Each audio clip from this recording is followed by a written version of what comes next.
जय भारती। नमस्कार। आज हम लोग भागवत गीता के चौथे अध्याय के चौथे श्लोक पर मनन करेंगे।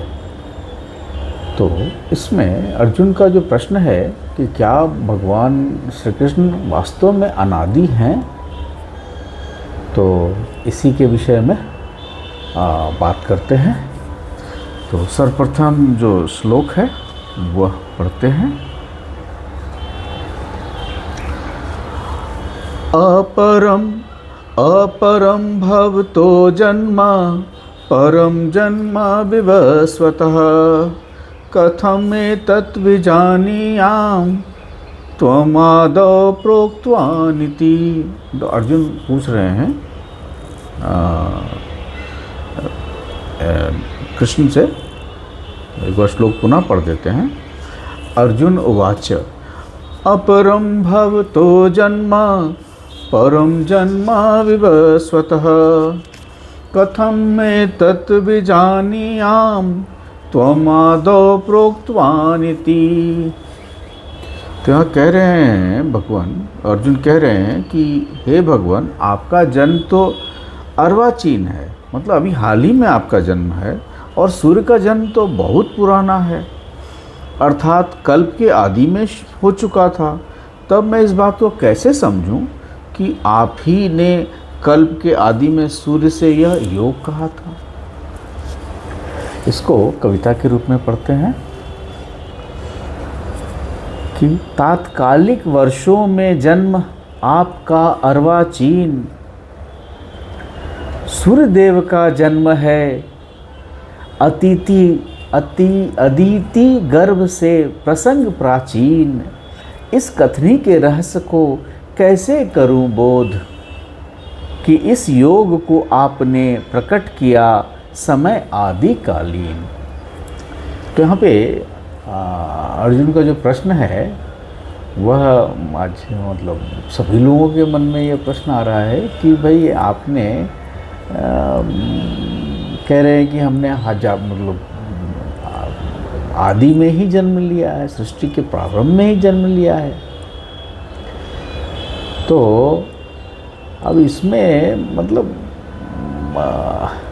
ये प्रश्न जो है बहुत ही मतलब आदमी तो आश्चर्य में आ रहा है अर्जुन, और जो भी पाठक है वो भी आश्चर्य में है। तो इस सत्य को समझने की उससे भी इच्छा है। तो चूँकि सनातन धर्म में प्रश्न पूछना मतलब निषिद्ध नहीं है, मना नहीं किया है। आप प्रश्न पूछें, और प्रश्न तब तक पूछें जब तक आपको उत्तर नहीं मिल जाता है। यहाँ तक कि बालकों ने भी प्रश्न पूछा है, चाहे ध्रुव, नचिकेता, जितने लोग मतलब सब ने प्रश्न पूछा है। और हमारे यहाँ प्रश्न पूछना, चाहे वो राजा जनक हों, सब प्रश्न पूछते हैं।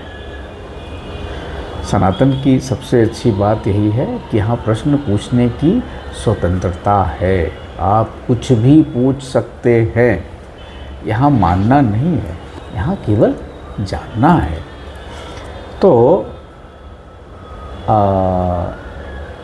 अब प्रश्न के लिए है कि आप ज्ञान प्राप्त करने के लिए गुरु के पास जाइए, प्रश्न कीजिए और समझ लीजिए। तो चूँकि अर्जुन जो है वो भगवान कृष्ण को जो है केवल मित्र मानता था, और वो सोचता था कि ये मेरे संबंधी हैं, मेरे सारथी हैं, और वह तो भगवान कृष्ण के दिव्य स्वरूप को पूर्ण रूप से नहीं पहचानता था। इसीलिए इस बात से हमें आश्चर्यजनक है उसके लिए कि यदि कृष्ण का जन्म द्वापर में हुआ तो सूर्यदेव से पहले कैसे हुआ। ये जो संदेह है आगे में भगवान कृष्ण उसको बताने का मतलब बताएंगे, और 10वें मतलब जो 11वें अध्याय में तो अपना विराट रूप भी दिखाएंगे। तो अब यहाँ ये है कि मतलब अर्जुन ये मान रहा है कि मतलब उसको लग रहा है कि ये थोड़ा आश्चर्य लग रहा है। तो अगर मतलब आप इस तरफ सोच सकते हैं कि यदि कोई ये सोचे कि आप सोचे कि हमने न्यूटन को हमने मैथमेटिक्स पढ़ाया है। अगर कोई ये कह रहा है कि न्यूटन को मैंने मैथमेटिक्स पढ़ाया, और मुझे मालूम है कि इसका जन्म तो अभी 30 साल पहले हुआ है, तब तो आश्चर्य होगा ना, अरे ये कैसे होगा। तो यही बात है कि यदि आपका जन्म तो बाद में हुआ और आप कह रहे हैं कि हमने सूर्य को बताया, तो यह भगवान क्या सिद्ध करने वाले हैं? भगवान यह सिद्ध करने वाले हैं कि तुम्हारे और मेरे अनेक जन्म हो चुके हैं। और अंतर क्या है? जीव जो है अपने पुनर्जन्म को भूल जाता है, और जो ईश्वर है वह कभी नहीं भूलता। यही मूल अंतर है ईश्वर और जीव के बीच में। तो भगवान ने इसीलिए मतलब अर्जुन ने ये प्रश्न पूछा, और इसका उत्तर यही है कि अनेक जन्म हो चुके हैं, और आप चूँकि अर्जुन को यह ज्ञात नहीं है कि पहले क्या हुआ, इसीलिए यहाँ पे यह पूछा गया है। अब यह श्लोक मतलब केवल इतिहास नहीं पूछ रहा है, मतलब आप सोचिए कि क्या ईश्वर भी मनुष्य की तरह जन्म लेता है? यदि हाँ, तो वह क्या कर्मों से बनता है? तो क्या वह भी भूल जाता है? क्या उसका जन्म भी प्रकृति के कारण होता है? तो अगले श्लोक में भगवान जो है इसका उत्तर देंगे।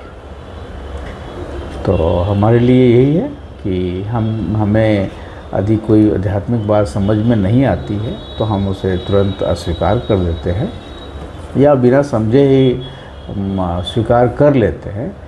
अर्जुन चूँकि